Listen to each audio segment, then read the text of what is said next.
الحمد لله نحمده ونستعينه ونستغفره ونعوذ بالله من شرور أنفسنا وسيئات أعمالنا من يهده الله فلا مضل له ومن يضلل فلا هادي له وأشهد أن لا إله إلا الله وحده لا شريك له وأشهد أن محمدا عبده ورسوله يا أيها الذين آمنوا اتقوا الله حق تقاته ولا تموتن إلا وأنتم مسلمون يا أيها الناس اتقوا ربكم الذي خلقكم من نفس واحدة وخلق منها زوجها وبث منهما رجالا كثيرا ونساء واتقوا الله الذي تساءلون به والأرحام إن الله كان عليكم رقيبا يا أيها الذين آمنوا اتقوا الله وقولوا قولا سديدا يصلح لكم أعمالكم ويغفر لكم ذنوبكم ومن يطع الله ورسوله فقد فاز فوزا عظيما أما بعد فإن خير الكلام كلام الله وخير الهدي هدي محمد صلى الله عليه وسلم وشر الأمور محدثاتها وكل محدثة بدعة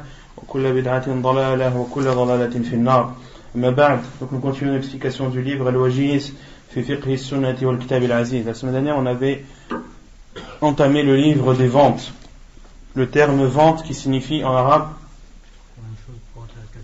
prendre une chose et donner une chose et la prendre. Qu'est-ce qu'on avait dit? On a dit que lorsque tu donnes et lorsque tu prends, en arabe ça s'appelle un bay'.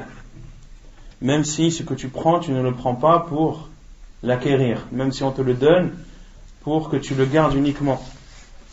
D'accord? En arabe ça veut dire donner et prendre.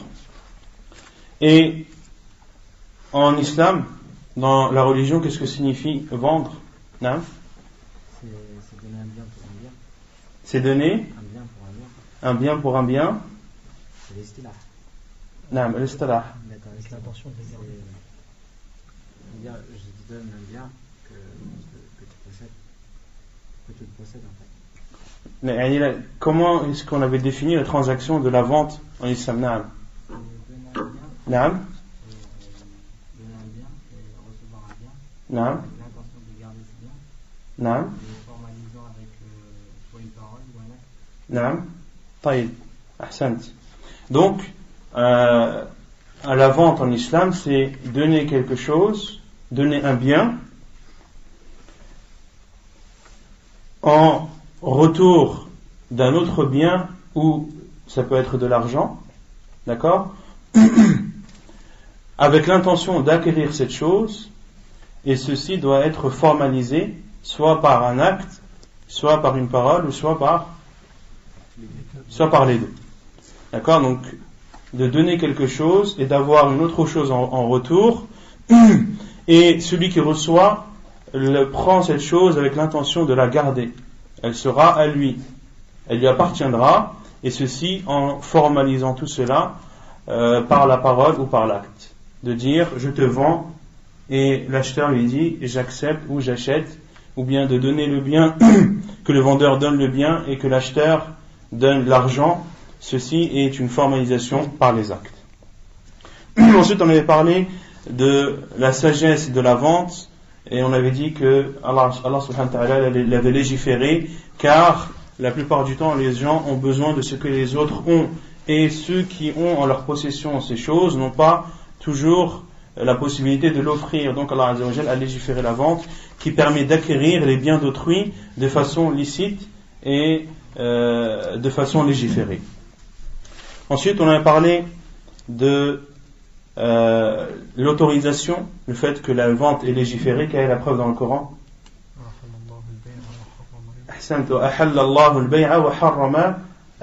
Allah a autorisé la vente et a interdit l'usure, al-riba. Et dans la sunna du prophète sallallahu alayhi wa sallam,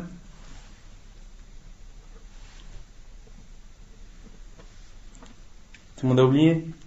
البيعان بالخيار ما لم يتفرقا, que les deux vendeurs, c'est-à-dire le vendeur et l'acheteur, ont le choix tant qu'ils ne se séparent pas.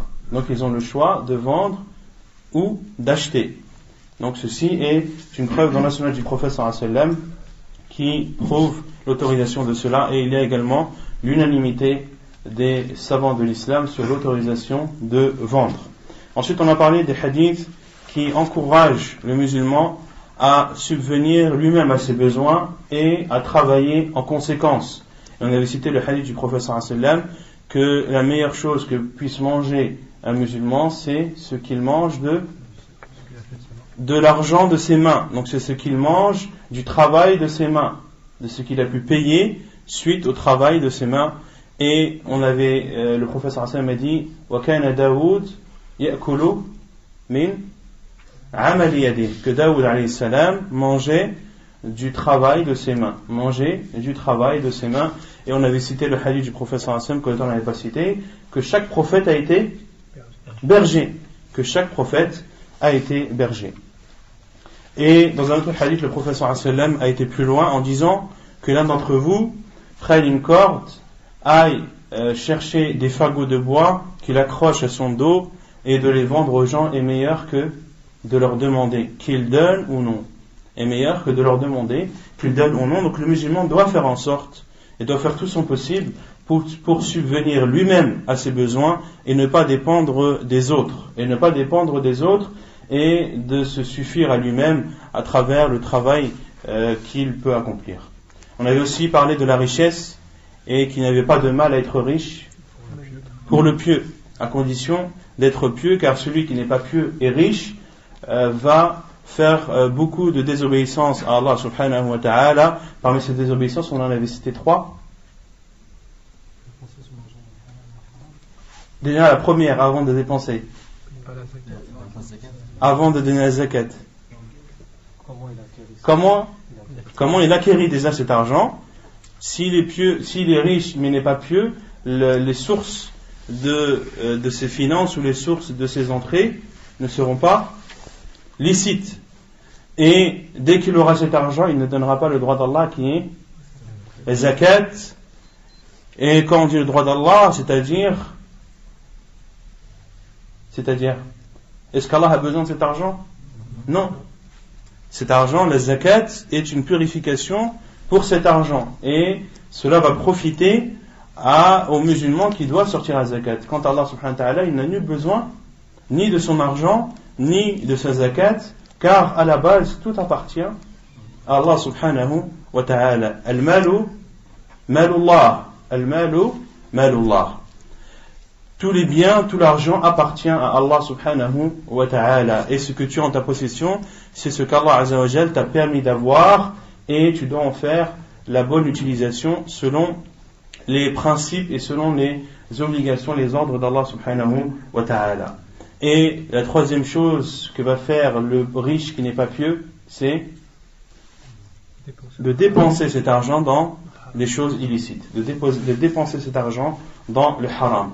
Ensuite, on avait cité le hadith du prophète sallallahu alayhi wa sallam sur le fait de se contenter de ce qu'Allah subhanahu wa ta'ala t'a prescrit, et que toute âme ne mourra pas sans que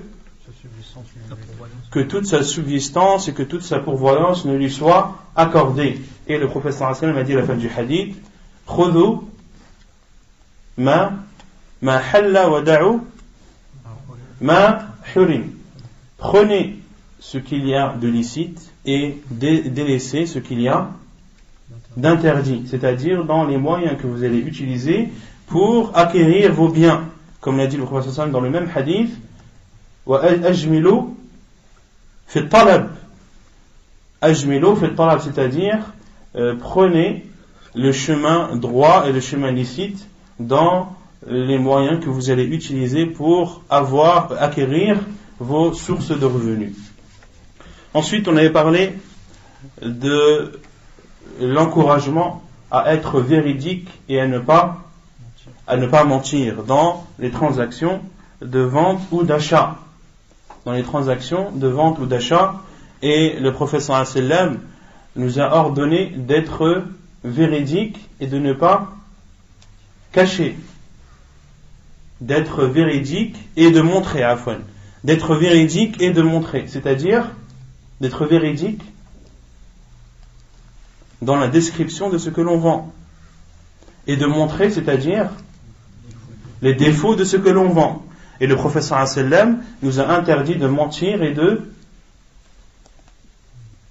de cacher, de mentir sur sur la marchandise, sur les points positifs de la marchandise, ou sur les avantages de la marchandise, et de cacher, c'est-à-dire les défauts de cette marchandise.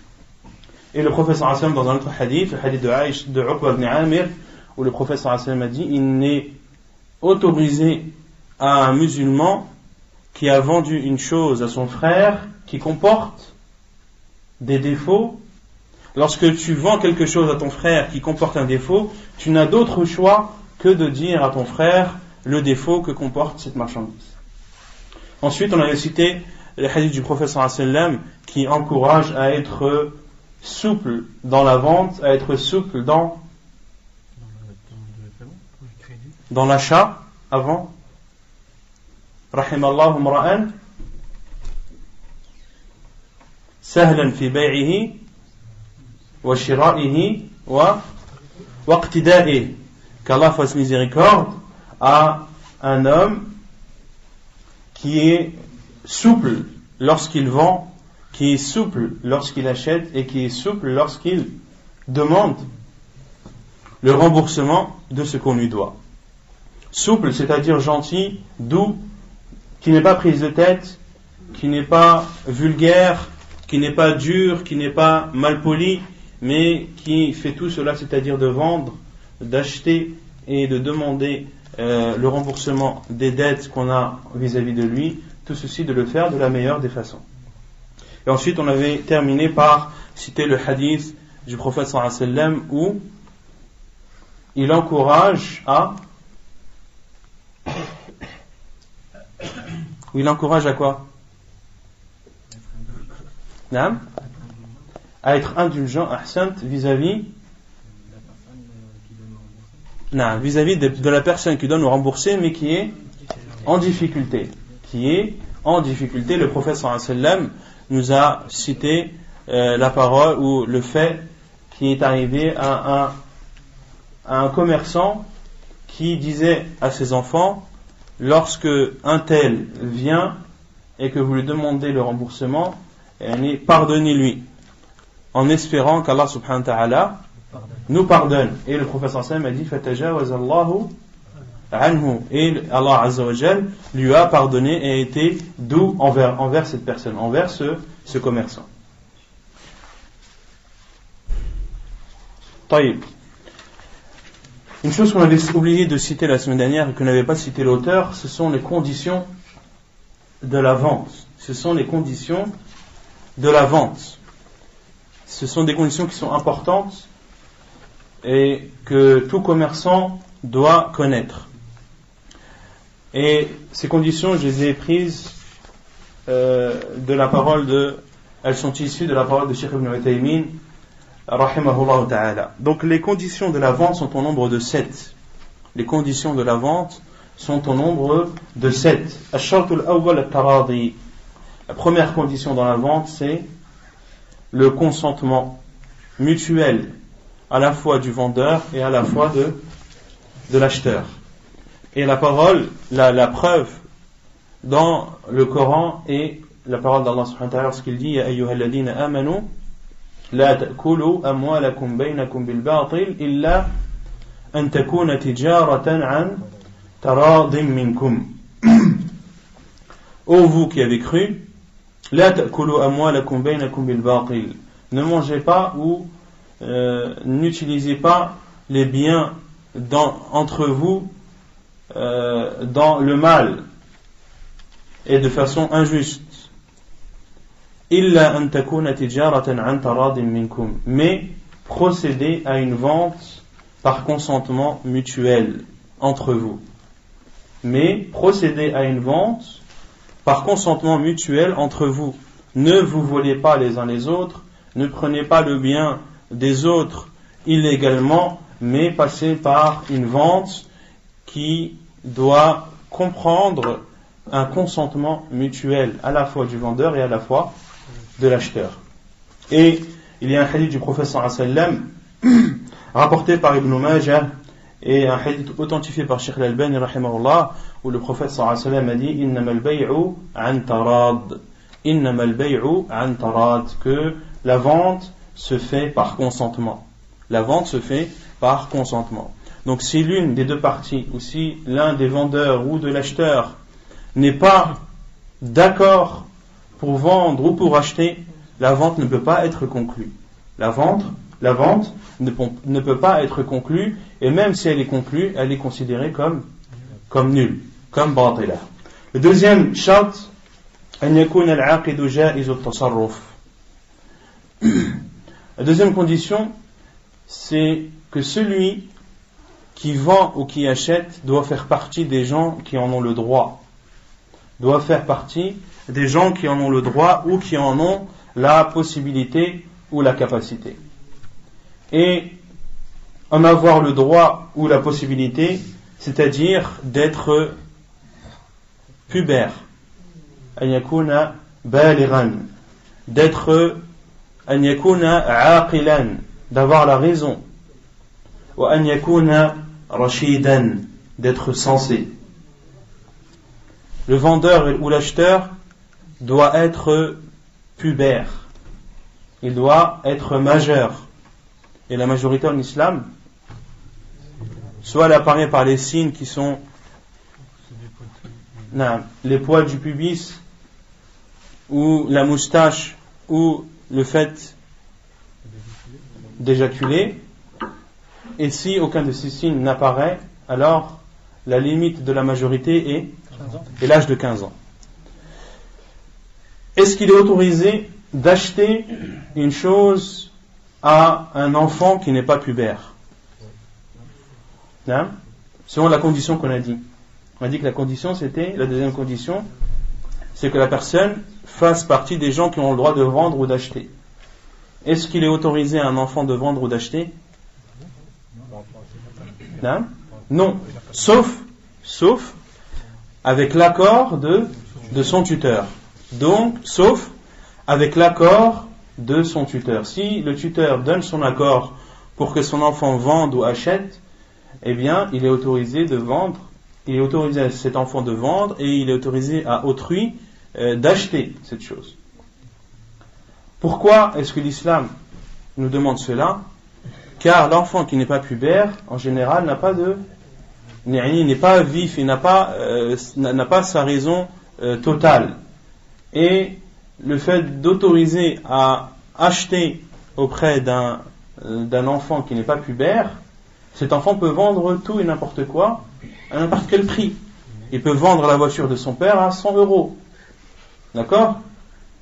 Et ensuite, quand son père viendra te voir pour que tu lui rendes la voiture, tu dis, écoute, moi c'est ton fils qui me l'a vendu. Mon fils il a 8 ans. Il me l'a vendu, on est d'accord tous les deux. Non. Il faut l'accord du tuteur. La deuxième condition également, dans la deuxième condition entre également le fait d'avoir la raison. C'est-à-dire une personne qui est possédée, une possession totale qui fait en sorte que cette personne n'a plus le contrôle d'elle-même, ou bien une personne qui est folle, ou une personne qui a perdu sa raison. Il n'est pas autorisé à cette personne de vendre, il n'est pas autorisé à autre d'acheter de cette personne, sauf si il y a l'accord de son responsable, ou de celui qui est à sa charge. D'accord? Entre également dans ce cas de figure les personnes qui sont âgées. Les personnes âgées qui ont atteint un âge élevé dans lequel leur raison a diminué et ils n'ont plus ce moyen de distinguer le prix en fonction des différentes choses. Donc également il n'est pas autorisé d'acheter à cette personne sauf avec l'accord de ceux qui sont de ceux dont il est à la charge, sauf avec l'accord de ceux dont il est à la charge. Et entre également dans ce cas celui qui n'est pas censé, c'est-à-dire celui qui vend à perte et celui qui achète hors de prix. Et celui qui achète hors de prix, il est insensé. Il ne sait pas ce qu'il fait et s'enfonce de plus en plus. Il n'est pas autorisé d'acheter ni de vendre à cette personne. Tu n'as pas le droit de vendre je ne sais pas moi, une montre qui vaut 30 € à 100 000 € pour une personne qui accepte de l'acheter à ce prix-là, sachant que cette personne est insensée. Il faut vraiment être fou pour acheter une montre qui vaut 10 euros et l'acheter à 100 000 euros. D'accord? Également, si quelqu'un te vend sa maison à 10 euros et qu'il est connu pour être insensé, est-ce que tu as le droit de lui acheter? Non. Tu n'as pas le droit de lui acheter sauf avec l'accord de son responsable ou de celui dont il est à la charge. On a cité les deux premières conditions qui sont de la vente ou de l'achat. La première qui est le consentement et la seconde qui est que la personne qui vend ou qui achète doit faire partie des personnes qui ont la capacité ou qui ont le droit de vendre ou d'acheter. والشرط الثالث أن تكون العين مباحة النفع أن تكون العين مباحة النفع. C'est-à-dire que la troisième condition, c'est que la chose que tu vends doit être licite à l'utilisation. Que la chose que tu vends ou que tu achètes doit être licite à l'utilisation.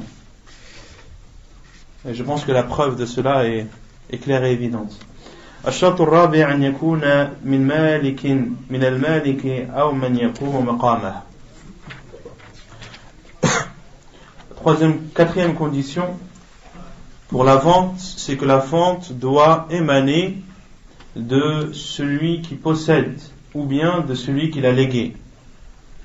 Que la vente doit être faite par celui qui possède le bien ou par celui qui a été légué par le propriétaire ou le possesseur de ce bien.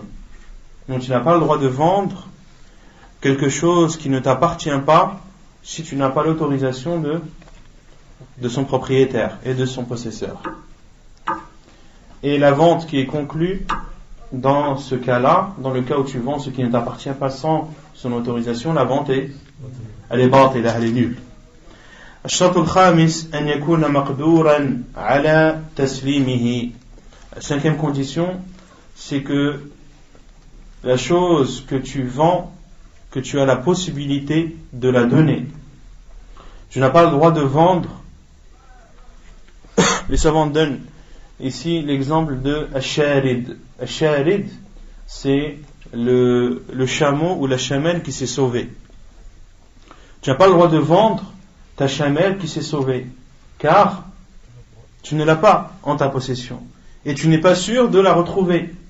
D'accord?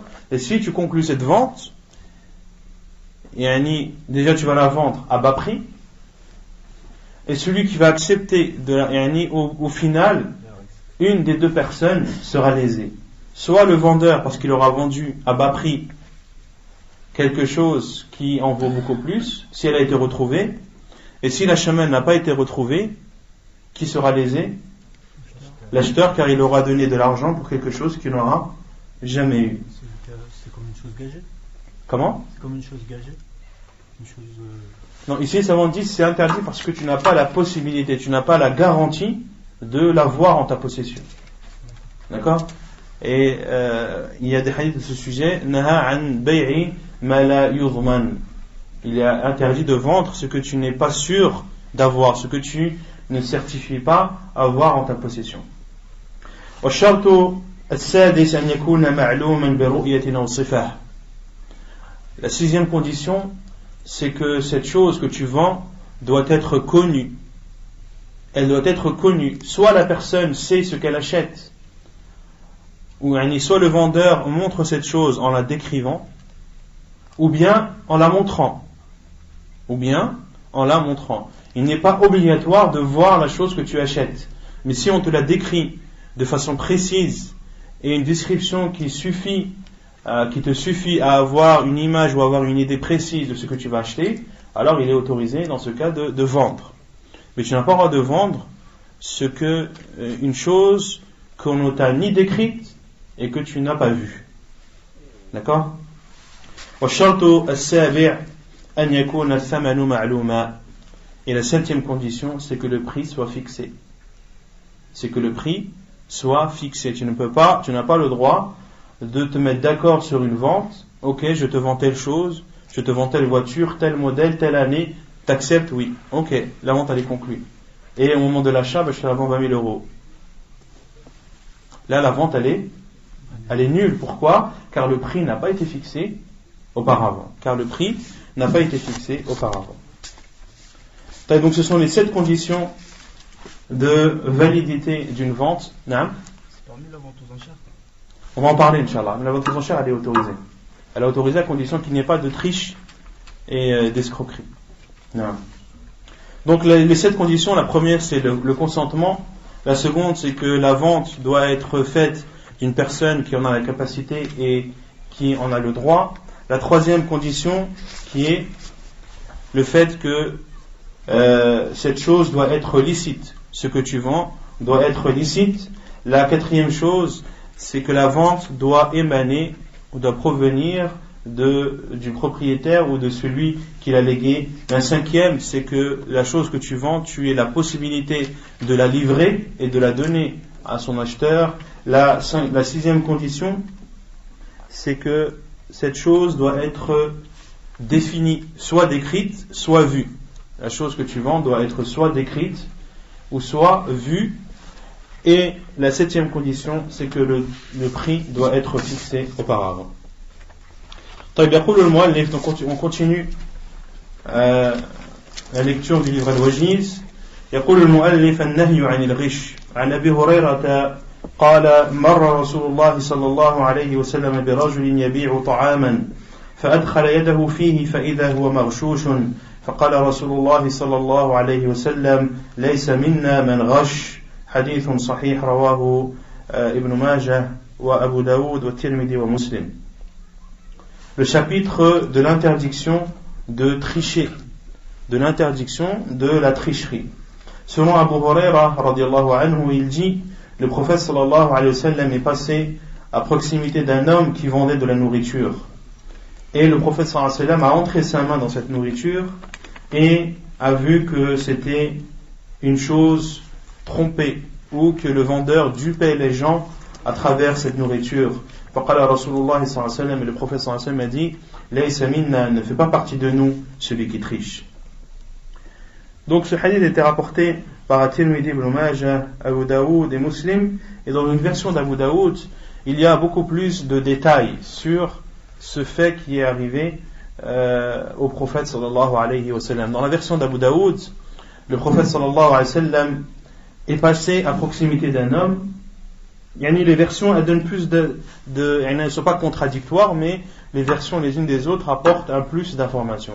Et dans la version d'Abu Daoud, il y a beaucoup plus d'informations, et il a été dit dans cette version authentique que le prophète sallallahu alayhi wa sallam est passé à proximité d'un homme qui vendait de la nourriture. Et le prophète sallallahu alayhi wa sallam lui a demandé comment est-ce que tu vends ta nourriture. Et l'homme il lui a décrit la façon dans laquelle il vendait cette nourriture. Et dans cette version, il a été révélé au prophète sallallahu alayhi wa sallam an adkhil yadaka fi at-ta'am.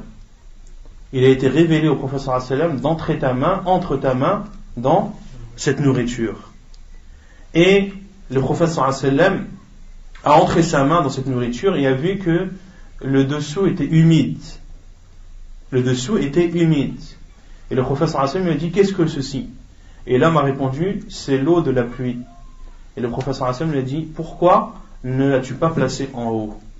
Pourquoi ne l'as-tu pas placé en haut afin que les gens le voient? Et le prophète sallallahu alayhi wa sallam a dit, laysa minna man ghash, ne fait pas partie de nous celui qui triche. Ne fait pas partie de nous celui qui triche. Pourquoi avoir mis la partie de la nourriture qui était bonne et avoir caché celle qui était atteinte par l'eau de la pluie? Ceci est une tricherie. Et le sens de ne fait pas partie de nous, ici il faut le comprendre comme ne suit pas notre sunna, ne suit pas ma sunna, ne suit pas ma voie droite, celui qui triche. Quelle est la preuve de cela dans le Coran? Quelle est la preuve de cela dans le Coran? Si quelqu'un vous dit non, celui qui triche ne fait pas partie de la communauté des musulmans, ce n'est pas un musulman, car le professeur Hassan m'a dit il ne fait pas partie des nôtres. Qu'est-ce que vous lui répondez? Non? Non, ça c'est une nusus amma, ça c'est les preuves générales, il y a une preuve précise. Oui, ce qu'Allah vous donne, prenez-le, et ce que le prophète vous donne, prenez-le, Et ce qui vous interdit, délaissez-le. Elle nous la preuve. Il a dit délaissez la.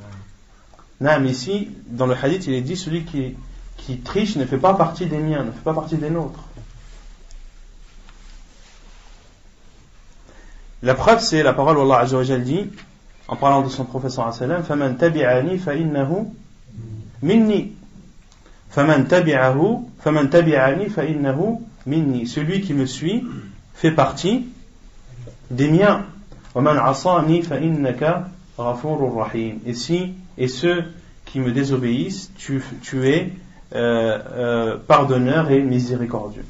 Donc ici, Allah Azza wa Jalla a dit, en parlant de son prophète sallallahu alayhi wa sallam, lorsqu'il dit فَمَنْ تَبِعَنِي فَإِنَّهُ مِنِّي. Celui qui me suit fait partie des miens. Donc celui qui ne fait pas partie des siens sont ceux qui ne le suivent pas. Celui qui me suit fait partie des miens. Donc ceux qui ne font pas partie des siens sont ceux qui ne le suivent pas. C'est la preuve dans le livre d'Allah subhanahu wa ta'ala. Non. Sur la parole, ça veut dire quoi? Non, c'est-à-dire que cet homme-là, a fait une chose interdite, et dans cette vente, il n'a pas suivi la sunna du prophète sallallahu alayhi wa sallam, il n'a pas suivi ses commandements et ses ordres qui sont comme dans notre hadith, فَإِنْ صَدَقَا وَبَيَّنَا بُورِكَ لَهُمَا فِي بَيْعِهِمَا. Il n'a pas appliqué la parole du prophète sallallahu alayhi wa sallam dans notre hadith, et s'ils sont véridiques et montrent, c'est-à-dire le vendeur et l'acheteur, بُورِكَ لَهُمَا فِي بَيْعِهِمَا, alors leur vente sera bénie. وَإِنْ كَذَبَا وَكَتَمَا مُحِقَتْ بَرَكَةُ بَيْعِهِمَا. Et s'ils mentent et s'ils cachent, alors la bénédiction de leur vente sera enlevée ou sera ôtée. الحث على التبكير في طلب الرزق. L'encouragement à se lever tôt lorsque l'on في طلب الرزق, lorsqu'on demande la pourvoyance. الحث على التبكير في طلب الرزق. عن صخر الغامدي قال قال رسول الله صلى الله عليه وسلم اللهم بارك لأمتي في بكورها اللهم بارك لأمتي في بكورها. Selon Sakhr al-Ghamidi, il dit, le prophète sallallahu alayhi wa sallam a dit, ô Allah, bénis ma communauté dans le début de la journée ou dans le matin. Autrement dit, ici le prophète sallallahu alayhi wa sallam a invoqué Allah subhanahu wa ta'ala afin qu'il bénisse sa communauté, ceux de sa communauté qui travaillent de leurs mains pour avoir leur subsistance. Et Allah subhanahu wa ta'ala, le prophète sallallahu alayhi wa sallam fait une invocation pour qu'Allah bénisse à ceux qui se lèvent tôt. Il y a dans ce hadith la preuve qu'il est recommandé pour celui qui vend de se lever tôt pour vendre et également pour acheter. Et il y a aussi dans ce hadith une preuve que de se lever tôt, que dans le début de la journée il y a la baraka, que dans le début de la journée il y a la bénédiction, que le début de la journée est béni. Bukuriha ay fi sabahiha wa awwali nahariha. Et c'est pour cela que vous voyez les savants qui donnent beaucoup d'importance au début de la journée, du fajr jusqu'au lever du soleil. Les savants apprennent, enseignent, et on avait cité cela dans la biographie de Cheikh al-Islam Ibn Taymiyyah rahimahullah, qui considérait ce laps de temps entre la prière du fajr et le lever du soleil comme étant, qui s'en rappelle, comme étant son paradis, comme étant son paradis. C'était le paradis de Cheikh al-Islam Ibn Taymiyyah rahimahullah, et c'était à ce moment-là qu'il se ressourçait et qu'il invoquait Allah subhanahu wa ta'ala, et personne ne venait le déranger à ce moment béni de la journée. Et le prophète sallallahu alayhi wa sallam, lorsqu'il envoyait des compagnons dans une bataille, il les envoyait quand? Au début de la journée, au matin, très tôt le matin. Et le prophète sallallahu alayhi wa sallam avait l'habitude de voyager quand? Le jeudi. Quand le jeudi? Quand le matin? après le Fajr. Le prophète sallallahu alayhi wa sallam avait l'habitude de voyager le jeudi après Salat al-Fajr. Et dans une autre version, il a été rapporté que Sakhr radiallahu anhu, qui est un des compagnons du prophète sallallahu alayhi wa sallam, que Sakhr était un homme commerçant. C'était un commerçant qui vendait et achetait au début de la journée. Et dans le hadith, il a été dit فَأَثْرَى وَكَثُرَ مَالُهُ فَأَثْرَى. Al-tharwa signifie une grande quantité d'argent. Et grâce à cela, grâce au fait qu'il vendait, achetait, faisait son commerce très tôt le matin, eh bien Allah Azza wa Jal lui a accordé de l'argent abondant et une grande richesse. Et ceci par l'invocation du prophète sallallahu alayhi wa sallam à l'ensemble de sa communauté, où il a demandé à Allah Azza wa Jal de bénir le début de la journée pour sa communauté. Ma yaqulu idha dakhala as-suq. Que dire lorsque l'on entre dans un marché? عن سالم بن عبد الله بن عمرو عن أبيه عن جده قال قال رسول الله صلى الله عليه وسلم من قال حين يدخل السوق لا إله إلا الله وحده لا شريك له له الملك وله الحمد يحيي ويميت وهو حي لا يموت بيده الخير كله أو كله وهو على كل شيء قدير كتب الله له ألف حسنة ومحى عنه ألف سيئة وبنى له بيتا في الجنة حديث حسن رواه ابن ماجه. Que dire lorsque l'on entre dans un marché? Selon Salim ibn Abdillah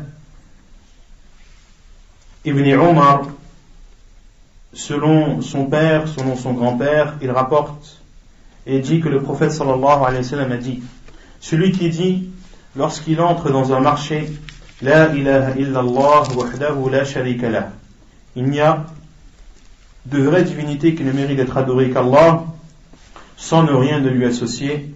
Lahul mulku wa lahul hamd, à lui la royauté et à lui la louange. Yuhyi wa yumit, il donne la vie et il donne la mort. Wa huwa hayyun la yamut, et c'est lui le vivant qui ne meurt jamais. Biyadihi al-khayra kullah, biyadihi al-khayra kullah.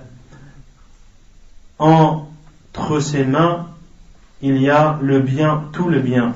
Wa huwa ala kulli shay'in qadir, et il est capable de toutes choses. Celui qui dit cela, kataba Allahu lahu alf hasana. Allah subhanahu wa ta'ala lui écrit ou compte ou lui comptabilise alf hasana. C'est combien alf hasana? 1 million de hasanat. Wa maha anhu alf sayyi'ah, et il lui pardonne 1000, si on traduit 1000 péchés. 1000, c'est-à-dire 1000 fois 1000, qui est 1 million. Wa bana lahu baytan fil jannah, et Allah subhanahu wa ta'ala lui construit une maison au paradis. Dans ce hadith, on voit des milliards de hasanat et des milliards de péchés qui sont passés sans qu'on puisse en profiter. Non. C'est que pour le marché, le marché ou le supermarché, ou partout où il y a les endroits où l'on vend et où l'on achète. Non, un centre commercial, bien sûr. Un centre commercial, c'est un marché. Le hadith est jugé bon par Cheikh Al-Albani rahimahullah, et rapporté par Ibn Majah. Et dans une version de Tirmidhi, il n'y a pas le terme kullah. يعني لا إله إلا الله وحده لا شريك له له الملك وله الحمد يحيي ويميت وهو حي لا يموت بيده الخير. Et dans une autre version بيده الخير كله وهو على كل شيء قدير. Tu as le droit de dire les deux. Tu as le droit de dire بيده الخير كله ou بيده الخير وهو على كل شيء قدير. Et la récompense est 1 million de hasanat, 1 million de péchés effacés et une maison construite au paradis. وأحل الله البيع وحرم الربا وأحل الله البيع. Le chapitre, Allah subhanahu wa ta'ala a autorisé la vente. والأصل جواز بيع كل شيء على أي نحو كان البيع ما دام عن تراض من المتبايعين ما لم ينهى الشارع.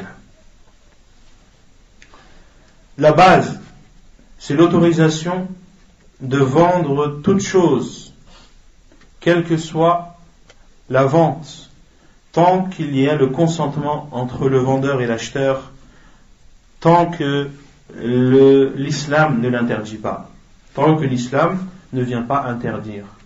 Donc la base, c'est que tu as le droit de vendre toute chose, de la vendre comme tu veux, à condition qu'il y ait le consentement entre le vendeur et l'acheteur, et tant que cela n'est pas interdit par la religion. Autrement dit, si tu as fait une transaction et qu'on te dit cette transaction est interdite, qui doit porter la preuve? Celui qui dit que c'est interdit. Car la base, c'est que cela est autorisé. Quelle est la preuve que cela est autorisé? Allah subhanahu wa ta'ala a autorisé la vente, toute la vente, quelle que soit cette vente, et Allah subhanahu wa ta'ala a parlé du consentement dans le Coran. C'est pour ça que l'auteur a dit tant qu'il y a un consentement entre le vendeur et l'acheteur, car Allah subhanahu wa ta'ala a dit illa an takuna tijaratan an taradin minkum, mais procéder à une vente qui comporte un consentement mutuel entre vous. Donc de vendre avec le consentement suffit pour que cela soit autorisé, à condition tant que l'islam ne vient pas l'interdire. Donc si quelqu'un t'interdit une transaction, t'interdit quelque chose concernant la vente, il doit apporter sa preuve. Et s'il apporte sa preuve et que cela est fondé, alors la personne doit s'abstenir de recommencer une nouvelle fois. Ma naha anhu shari'u min al-buyu'. Chapitre de ce que l'islam a interdit comme vente. أولا بيع الغرر. بيع الغرر وهو كل بيع احتوى جهالة أو تضمن مخاطرة أو قمارا. وهو كل بيع احتوى جهالة أو تضمن مخاطرة أو قمارا. La première vente qui est interdite, c'est la vente de l'aléatoire. Qu'est-ce que la vente de l'aléatoire? Qu'est-ce que l'aléatoire? Qu'est-ce que ça veut dire aléatoire? Non? Quelque chose qui change, qui n'est pas stable. Quelque chose qui n'est pas stable et qui change sans cesse. Et la définition, c'est toute vente qui comporte des choses inconnues. Ou qui comporte des risques ou des périls, ou une chose où il y a du hasard.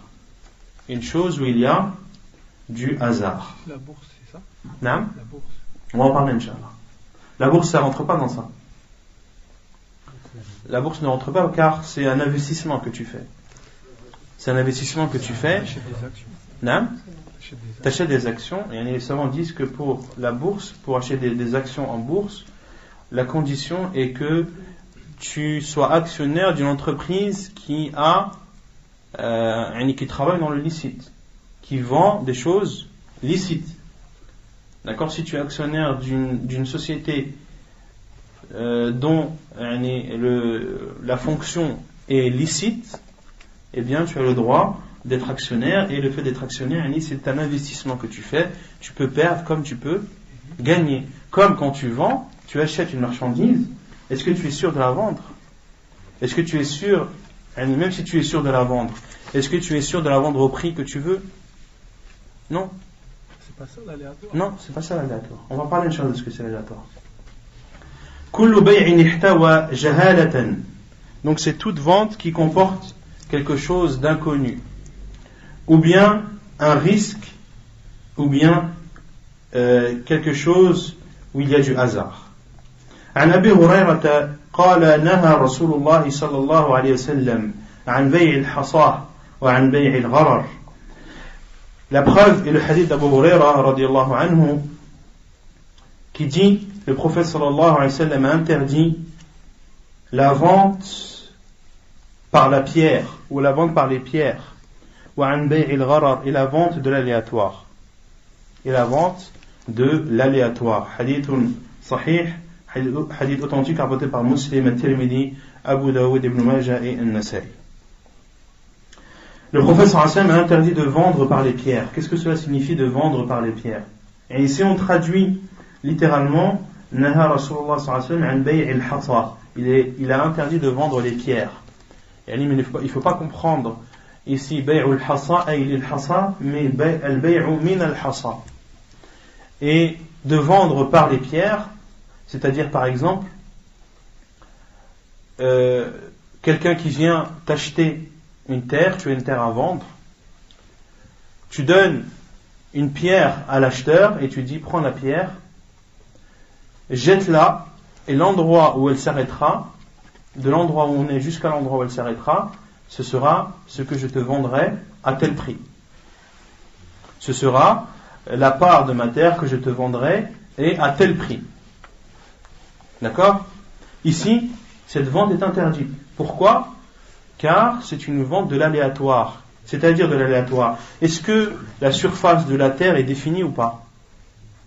Non.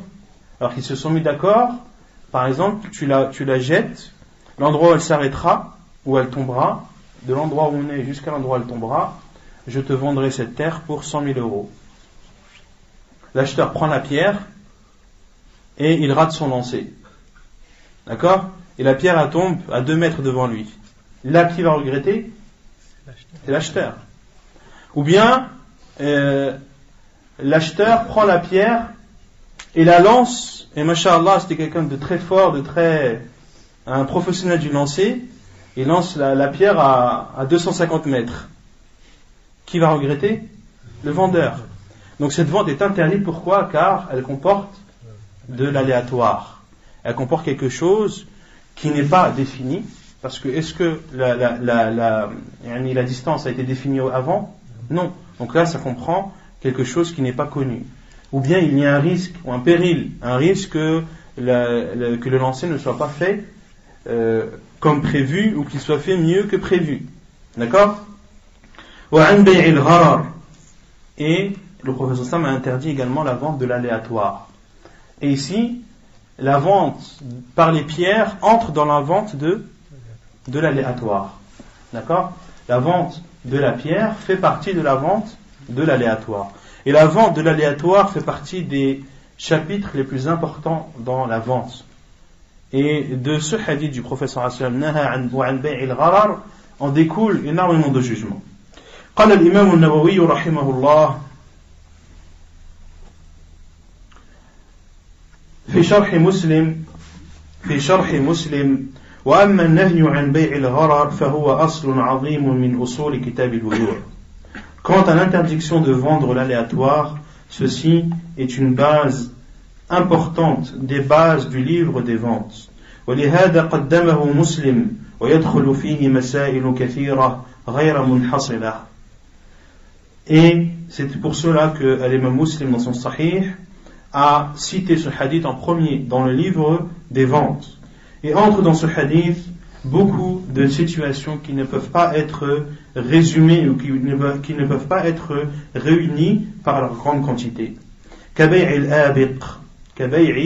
Al-Abiq, c'est l'esclave qui s'est sauvé.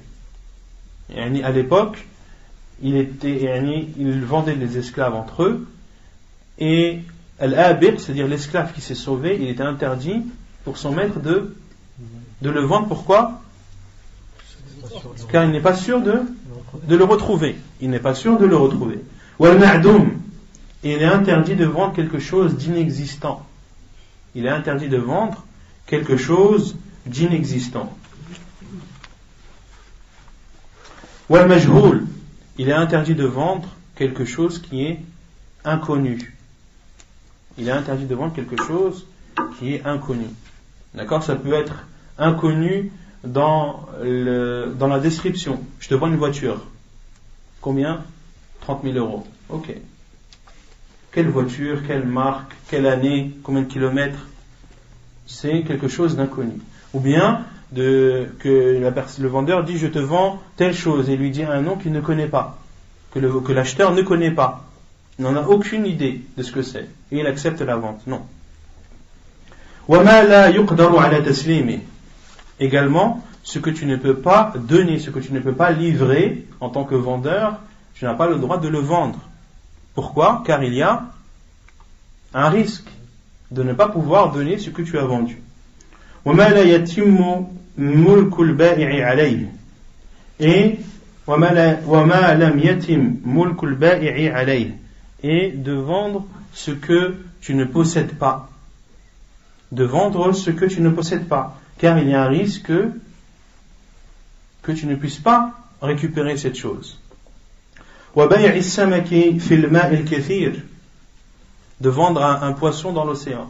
C'est-à-dire par exemple, ou bien un pêcheur vend à un autre, je te vends ce poisson qui est dans la mer. Mais ce poisson, est-ce que tu es sûr de l'attraper? Est-ce que tu es sûr de l'attraper? Est-ce que... Non, tu n'es pas sûr, donc tu n'as pas le droit de le vendre.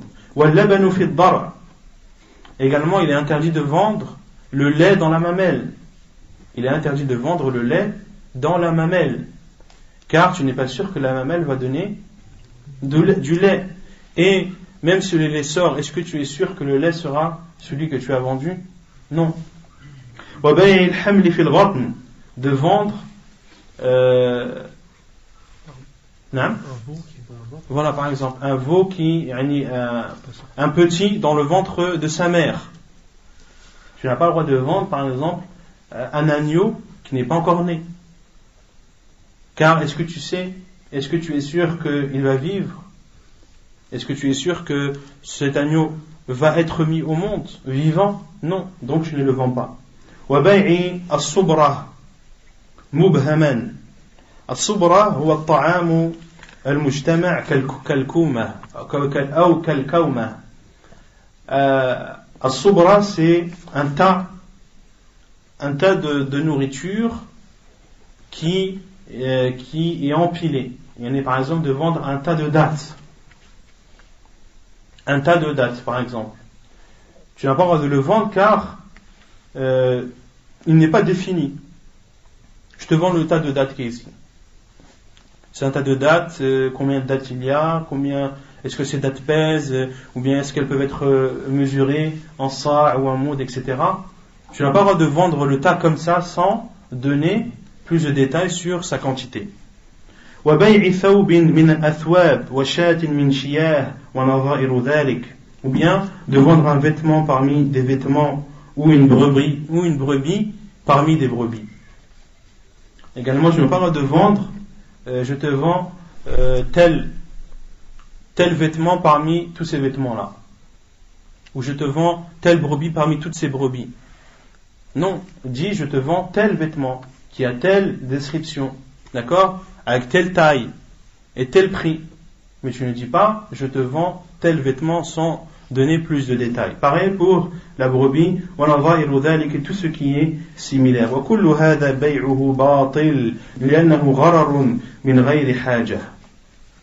Et tout ceci est une vente nulle, car c'est de l'aléatoire sans besoin, car c'est quelque chose qui comporte de l'aléatoire qui n'est pas justifié. Concernant la récolte qui n'est pas encore été ramassée, on va en parler Inch'Allah après tout ça. Si on va au marché et le vendeur il dit voilà il y a une cachette, je te vends la cachette, je ne sais pas combien il y a dedans, ça c'est interdit. C'est interdit. Tu ne sais pas ce qu'il y a dedans. Est-ce que tu es prêt à donner l'argent pour acheter ce qu'il y a dans la cachette? Je sais pas, il dit voilà il reste une clémentine, tu prends. D'accord, les clémentines elles sont comment? Elles sont vertes, rouges, oranges, bleues. Tu es obligé d'avoir un minimum d'informations sur ce que tu achètes et de définir combien il y a de clémentines. Dans le cajou il y en a peut-être 2-3. Si tu le vois. Mais si tu vois, j'aime là quoi, en gros, tu vois à peu près. Non, si tu le vois après, il faut définir. Il faut définir au minimum, car le professeur on verra qu'il est interdit de vendre de la nourriture sans l'avoir pesée ou mesurée. On va voir ça dans les hadiths suivants. Tu n'as pas le droit de vendre quelque chose qui peut être mesuré ou pesé sans l'avoir mesuré, sans l'avoir pesé. C'est normal. قال الإمام النووي رحمه الله فإن دعت حاجة إلى ارتكاب الغرر ولا يمكن الاحتراز عنه إلا بمشقة وكان الغرر حقيرا جاز البيع ولذا أجمع المسلمون على جواز بيع الجبة المحشوة وإن لم يرشحوها ولو بيع حشوها بانفراده لم يجوز. Donc l'imam Nawawi رحمه الله dit رحمك الله فإن دعت الحاجة إلى ارتكاب الغرر. Et s'il y a un besoin sur le fait, si le fait de vendre de l'aléatoire est un besoin. Si de vendre de l'aléatoire est un besoin et qu'il est très difficile de s'en passer ou de l'éviter, d'éviter ce caractère aléatoire, وَكَانَ الْغَرَرُ حَقِيرًا. Et si le caractère aléatoire est minime, جَازَ الْبَيْعَ, alors il est autorisé, alors la vente est autorisée. Donc tu as le droit de vendre quelque chose d'aléatoire si il est très difficile de s'en passer et si ce caractère aléatoire est minime, d'accord, et très petit.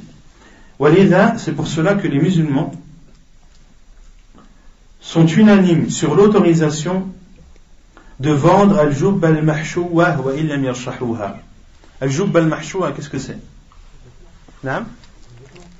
Al-jubba, c'est un vêtement, on peut dire c'est un manteau ou une cape. Mahshouwa, c'est-à-dire quoi mahshouwa? Le mahshou, rembourré. Un manteau rembourré. Wa illam yarshahuha, sans, même s'il ne l'ouvre pas.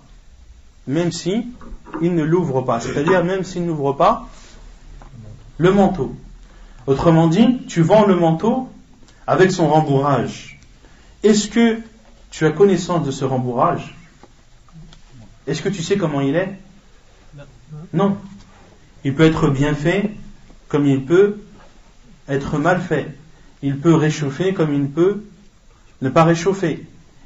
Mais tu n'as pas la possibilité de savoir. Et c'est pour cela que les savants disent qu'il t'est autorisé de vendre un manteau rembourré même si tu ne l'ouvres pas. Parce que si tu ouvres un manteau pour regarder son rembourrage, qu'est-ce que tu seras obligé de faire? Déjà tu es obligé de le couper. D'accord? Qui va t'acheter un manteau que tu as coupé? Personne. Donc là il y a de l'aléatoire, mais c'est un aléatoire qui est minime. Ce rembourrage, est-ce que vraiment qu'il soit bien ou pas? Est-ce que ça va vraiment avoir beaucoup d'influence? Non? Non. Que ce soit de la plume ou de la laine, est-ce que tu vas sentir la différence? Non. Donc le caractère aléatoire est minime. Et il est très difficile de s'en passer. C'est-à-dire il est très difficile d'ouvrir son manteau, d'ouvrir un manteau que tu vas vendre et de couper pour que l'acheteur puisse voir les détails de ce rembourrage. وَلَوْ بِيعَ حَشْوُهَا بِانْفِرَادِهِ لَمْ يَجُوزْ. Et si ce rembourrage était vendu tout seul, cela ne serait pas autorisé. D'accord? Si tu vends le manteau, et tu ne vends pas le manteau, mais tu vends le rembourrage avec le manteau. Le manteau est seulement quelque chose qui recouvre le rembourrage. Et toi, à la base, tu ne vends pas le manteau, mais tu vends le rembourrage. Est-ce que cela est autorisé? Non. Pourquoi? Tu le vois pas. Car tu ne le vois pas. Et toi, ce que tu veux, c'est le rembourrage, ce n'est pas le manteau. C'est clair ou pas? C'est clair? طيب قال واعلم أن بيع الملامسة وبيع المنابذة وبيع حبل الحبلة وبيع الحصاة وعسب الفحل وأشباهها من البيوع التي جاء فيها نصوص خاصة هي داخلة في النهي عن بيع الغرر ولكن أفردت بالذكر ونهي عنها لكونها من بياعات الجاهلية المشهورة من بياعات الجاهلية المشهورة والله أعلم انتهى بتصرف. Puis l'imam Nawawi rahimahullah dit wa'lam anna bay' al-mulamasa, et sache que la vente du toucher. Qu'est-ce que la vente du toucher? Si tu n'as pas touché, tu es obligé de l'acheter. Non. De dire qu'un vendeur dise à un acheteur, le vêtement que tu touches, je te le vends à 10 €. Que tu touches. D'accord? Et l'acheteur se met d'accord avec le vendeur, ok. Donc il regarde et le vêtement qu'il a touché, eh bien il achètera à 10 €. Cela est interdit. Pourquoi? Car toucher, est-ce que le fait de toucher te permet de vérifier? Non. Tu vas peut-être voir un vêtement qui est bien du dessus, mais qui comporte un défaut en dessous. D'accord? Donc tu n'as pas la possibilité de vérifier ceci, et l'un des vendeurs ou de l'acheteur peut être lésé, car tu peux toucher quelque chose qui vaut plus que sa valeur, avec laquelle tu l'as acheté, ou cette chose peut valoir moins que la valeur que tu as donnée. Donc soit le vendeur ou soit l'acheteur sera lésé. Pourquoi? Car il n'y a pas eu de consentement et la personne n'a pas pu regarder, ouvrir et regarder dans les détails le vêtement qu'elle achète. وَبَيْعُ الْمُنَابَذَةِ. بَيْعُ الْمُنَابَذَةِ, c'est la vente du lancer. Un nabdhu, c'est le fait de lancer. Dire voilà, le vendeur dit à l'acheteur, le vêtement que tu me lances, il est à toi pour tel prix. Et l'acheteur prend un vêtement et lui lance. Est-ce qu'il a eu le temps de regarder? Est-ce qu'il a pu vérifier? Non. Donc c'est similaire à al-mulamasa, au toucher, sauf que là ce n'est pas un toucher, c'est un lancer. Wa bay'u habalil habalah. Bay'u habalil habalah. Bay'u habalil habalah, c'est un peu compliqué. C'est une pratique qui était faite avant l'arrivée de l'islam, où les vendeurs d'animaux, ceux qui vendaient les chamelles entre autres, disaient: je te vends la chamelle, une chamelle qui était enceinte, qui portait un petit, et ils disaient: je te vends le petit du petit. Et je ne te vends pas la chamelle que tu vois devant toi, mais je te vends le petit, et je te vends le petit du petit. C'est-à-dire, lorsque la chamelle mettra bas, et que, comment on dit le petit du chameau? Le chamelot. Et le chamelot, ou le féminin de chamelot, et lorsque le chamelot portera aussi un petit, eh bien je te vendrai ce deuxième petit lorsqu'il sera mis au monde. Vous avez compris ou pas? Ils vendent le petit du petit. Non? Il n'existe pas, mais là c'est un rare. Est-ce que tu es sûr qu'il va exister? Là c'est de l'aléatoire. Tu vends quelque chose qui peut. Non? Je ne sais pas si c'est une femelle. Tu ne sais pas si c'est une femelle ou si c'est un mâle. Tu ne sais pas s'il va être en bonne santé ou s'il va être en mauvaise santé. Tu ne sais pas s'il va sortir vivant ou non. Tu ne sais pas s'il va mourir au bout de 2 jours ou au bout de 3 jours, ou s'il va continuer à vivre, etc. Et il y a une deuxième explication de habalul habalah, c'est: je te vends la chamelle jusqu'à ce que le petit du petit soit mis au monde. Et je te vends la chamelle qui a un petit, qui est enceinte, je te la vends jusqu'à ce qu'elle mette bas, puis que ce qu'elle a mis bas soit enceinte, et qu'elle mette bas à son petit. Là on parle de temps. Là, pour le premier cas, ici c'est on vend le petit du petit. D'accord? Mais là, dans le deuxième cas, je te vends jusqu'à ce que le petit du petit soit mis au monde.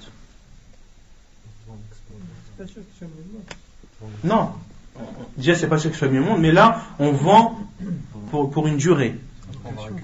C'est une vente, on peut dire que c'est une vente. Je te vends pour une durée, et là, pourquoi est-ce que c'est interdit? Car la durée n'est pas définie. La durée n'est pas déterminée. D'accord? Donc ici, c'est l'explication de habalul habalah. Wa bay'ul hasah, et la vente par les pierres. Donc ça, on a expliqué ce que cela voulait dire. Wa asbil fahl. Asbul fahl.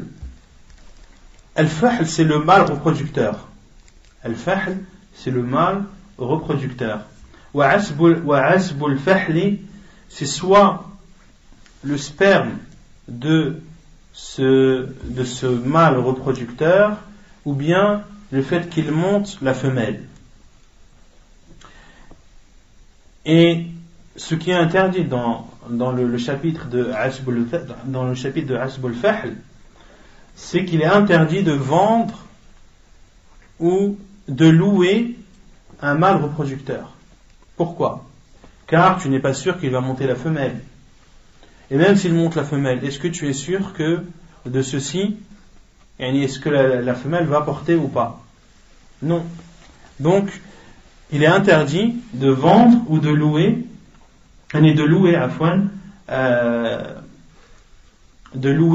un mâle reproducteur. Car il y a de l'aléatoire dedans. Il y a possibilité que ce mâle monte ou pas la femelle, et il y a un risque que la femelle ne porte pas.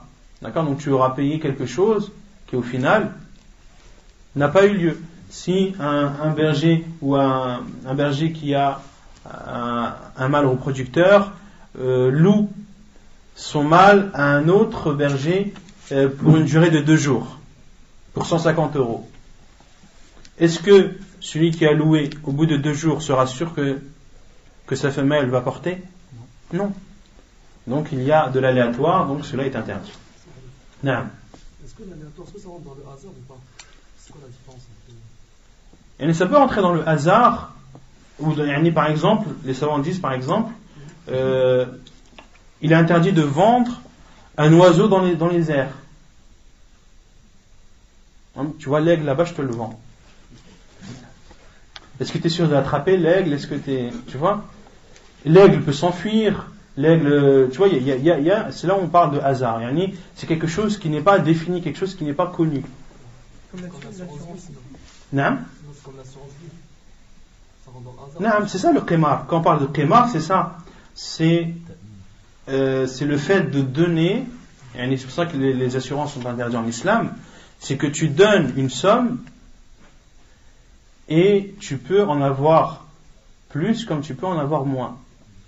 D'accord? Si tu en as plus, cela entre dans le qimar. Et c'est ça, et c'est pour cela que le système des assurances et le système des jeux de hasard sont les mêmes. T'achètes un billet de loto à 10 €, tu peux gagner comme tu peux perdre. Tu souscris à une assurance, tu peux avoir besoin de cette assurance comme tu peux ne pas en avoir besoin. Tout cela entre dans le qimar. Quand on parle de qimar, on parle de ça. C'est là on parle de hasard. ولكن أفردت بالذكر طيب وعسب الفحل وأشباهها من البيوع التي جاء فيها نصوص خاصة. Et donc tout ceci et toutes ces sortes de ventes sont interdites, et toutes celles qui sont semblables, et celles que l'on a citées, il y a des hadiths propres et bien précis à leur sujet, et elles rentrent toutes dans le hadith général qui interdit la vente de l'aléatoire. Mais celles qui ont été citées, la vente du toucher, la vente du lancer, la vente par les pieds, etc., tout ceci a été cité de façon précise, car c'était des ventes qui étaient populaires pendant la période anté-islamique. Wallahu a'lam, intaha bitasarruf. Et bitasarruf, c'est-à-dire que l'auteur a cité la parole de l'imam al-Nawawi rahimahullah, non pas dans la totalité, il a enlevé certains passages, mais cette diminution n'influe pas sur le sens. Le sens reste le même. Donc quand on dit bitasarruf, c'est-à-dire qu'il a enlevé quelques mots, mais sans altérer le sens initial. Non? بتصرف نعم منه. ونكتفي بهذا القدر. سبحانك اللهم وبحمدك أشهد أن لا إله إلا أنت أستغفرك وأتوب إليك.